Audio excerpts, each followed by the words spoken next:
Wara diskussjonijiet li l-Gvern kellu mal-operatur tal-art tax-shipbuilding xpronati mill-karba ta' bosta residenti tan-naħa t'isfel ta' Malta, ġie deċiż li jinfetaħ l-aċċess għal baċir numru 7 bejn it-3 ta' wara nofsinhar u s-7 ta' filgħaxija biex mill-ħamis minn barra bejn is-6 u d-9 ta' filgħodu fid-direzzjoni lejn il-Belt, l-aċċess għal baċir numru 7 se jibda jinfetaħ fid-direzzjoni opposta lejn Raħal ġdid wara nofsinhar ukoll. Tkellimna mal-operatur kien hemm kooperazzjoni sħiħa u issa se jinfetaħ fid-direzzjoni opposta bejn it-3 ta' nofsinhar u s-7 ta' filgħaxija li huma ħinijiet importanti ħalli nkomplu ntafu aħna konxi mill-pressjoni li għandna fuq it-toroq tagħna u ma nistgħux ninjorawhom, ma nistgħux nippermettu li n-nies ma jkollhomx alternattiva u qed naħdmu sabiex nirrispondu għat-talba tal-poplu.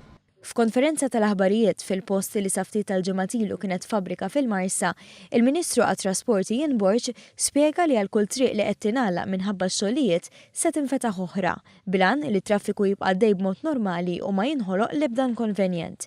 Fil-fatt, mill-ġimgħa d-dieħla se jinfetħu karreġġati ġodda fuq in-naħa tal-lemin li jagħtu għal triq għal Domoro, kif se jibda x-xogħol fuq in-naħa tax-Xelluk tal-istess triq. Għalissa d-direzzjoni ser tibqa' l-istess li se jkun iffaċilitat l-ispazju u kif wieħed allura jista' jikser f'din il-parti tal-proġett. Aktar il-qudiem ikollna direzzjonijiet differenti, però f'dik il-fażi imbagħad insegwu billi nagħtu aktar informazzjoni. F'analiżi dettaljata tax-xogħlijiet li għaddejjin fl-akbar proġett infrastrutturali f'pajjiżna, il-Ministru Borg spjega li l-ewwel fażi, jiġifieri it-twaqqih tal-fabbriki, kważi lesta.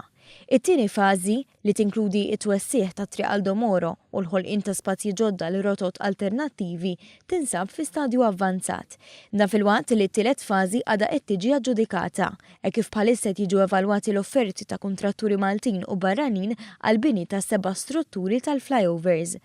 L-appell dejjem jibqa' biex is-sewwieqa jikkoperaw mal-awtoritajiet fi sfond ta' xogħlijiet li fil-ġimgħat u xhur li ġejjin se jkomplu jintensifikaw bħala parti minn proġett li juri rrieda tal-Gvern li jindirizza l-isfidi li jeżistu fit-toroq Maltin.